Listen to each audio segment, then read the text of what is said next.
জাহ্নবী সুরধ্বনি করুকল্লোলিনী গঙ্গে মা পতিত ধারিণী গঙ্গে ও মা পতিত ধারিণী গঙ্গে শ্যাম পীঠবী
বন্দনা করি সেই মহাদেবীর পদকমলে।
জগতের সব কিছুই মায়া, সামান্য ক্ষুধা নিবারণ করা ছাড়া আর কিছুই না।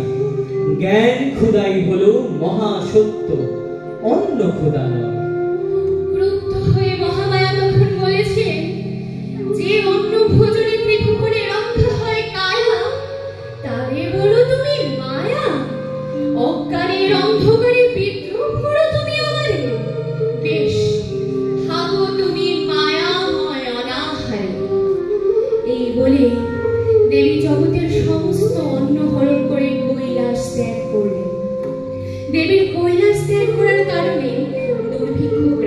করল জগৎকে। বর্তমানেও আমরা এই ছবি আমাদের দেশে প্রত্যক্ষ করতে পারছি। প্রকৃতি রুষ্ট হওয়ার কারণে বন্যা, মহামারীর মতো সমস্যা মানব জীবনের জন্য অভিশাপ হয়ে দাঁড়িয়েছে। জীবনের প্রাথমিক সুবিধা অব্দিও অনেক মানুষ আজকাল ভোগ করতে অক্ষম। শিক্ষার অভাব, জীবিকা নির্বাহের সুযোগের অভাবের কারণে মানসিকভাবে কর্ম করা থেকে বিরত থাকছে মানুষ। এই দুর্ভিক্ষকালে জগৎকে ত্রাণ অবতীর্ণ হলেন মহাশক্তি।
তখন দেবী মহামায়া অন্নপূর্ণা আবির্ভূত হয়ে বললেন, হে মানব, আমি মহামায়া।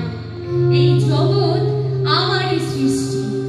আমি ঐশ্বর্যরূপে লক্ষ্মী, বিদ্যারূপে সরস্বতী, শক্তিরূপে দুর্গা, আবার আমি অন্নরূপে অন্নপূর্ণা। মায়াহীন জগতে প্রাণীকুল অস্তিত্ব ভিন্ন। এই জগতে দারিদ্রতা দাত্রীও আমি, হরণকারিণীও আমি।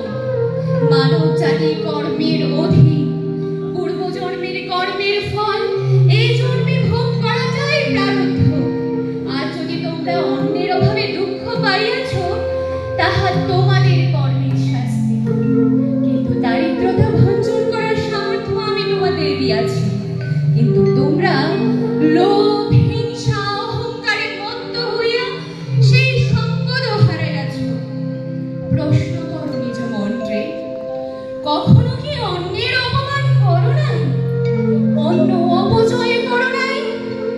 তোমার গৃহে যে অমায় অন্ন জোগায়, তাহারে অপমান করো নাই? অহংকারে মত্ত হইয়া দান করিয়াছ হেতা সেথা, কিন্তু নিঃস্বার্থ মনে কি করিয়াছ একবারও? সমস্ত জগতে যখন কোনো অভাব ছিল না, সকলে তোমরা ভোগ বিলাসে মত্ত হইয়াছিলে, তখন খাদ্যের যথাযথ মূল্যায়ন কেহ করো নাই। আজ এই অকাল দুর্ভিক্ষ তারই ফল। মহাদেবকে ক্ষুধার মর্ম বুঝাইবার জন্য আমার এই রূপ। তাই মনের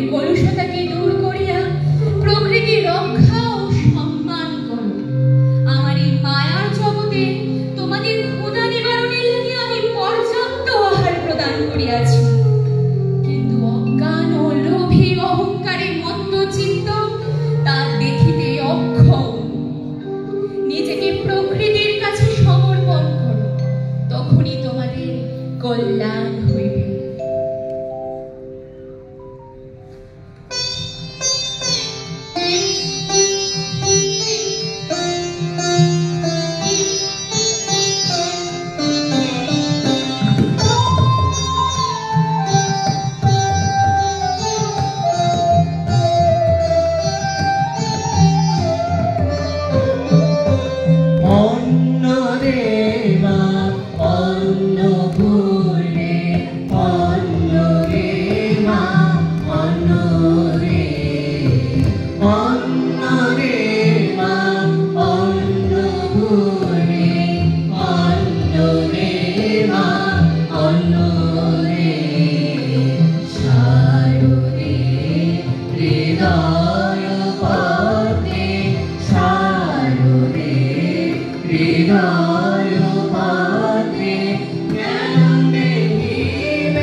বর্ষাকালেও দেবীর আরাধনা কৃষি সমাজের জন্য বিশেষ লাভকারী হয়।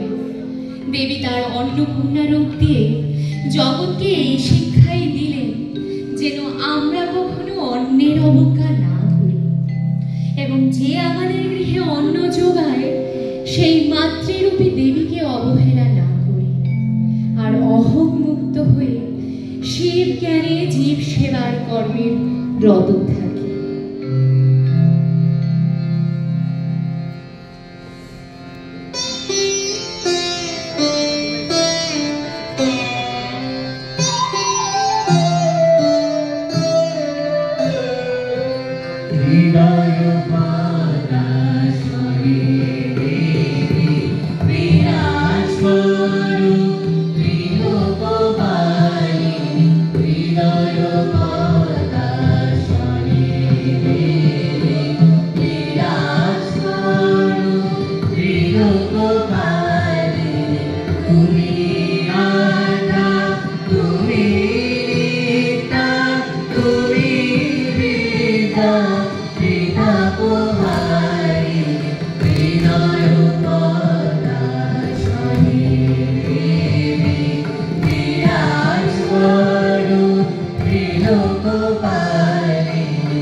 Bye.